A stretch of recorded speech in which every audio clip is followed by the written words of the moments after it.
I mean, seeing precedes doing.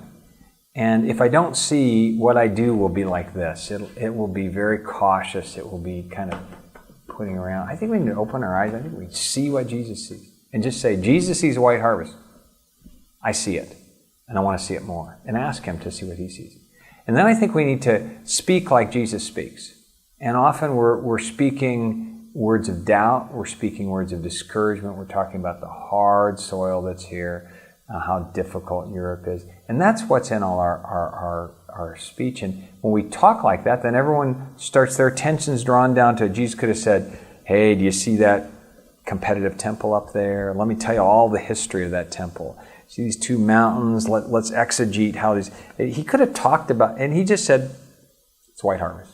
He talked about that. Us Christian leaders, we need to talk about the white harvest. Talk about it. And then you see him doing. And he did before he challenged his disciples to do. People don't do what you say; they do what you do. And Christian leaders need to be examples. Anything that we care deeply about, we need to not talk about, just talk about, but we need to model. And so, if we aren't modeling sharing our faith with the lost, if we aren't modeling building a relationship with our neighbor, no way we can expect anyone else to do it. And I think we underestimate the power of the personal obedience in this area of evangelism.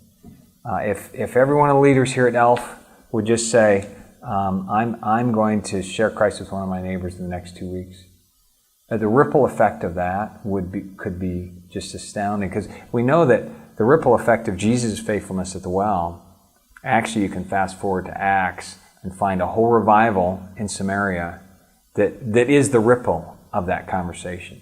And sometimes we're asking for the revivals, and we don't realize that it's the individual conversation by a leader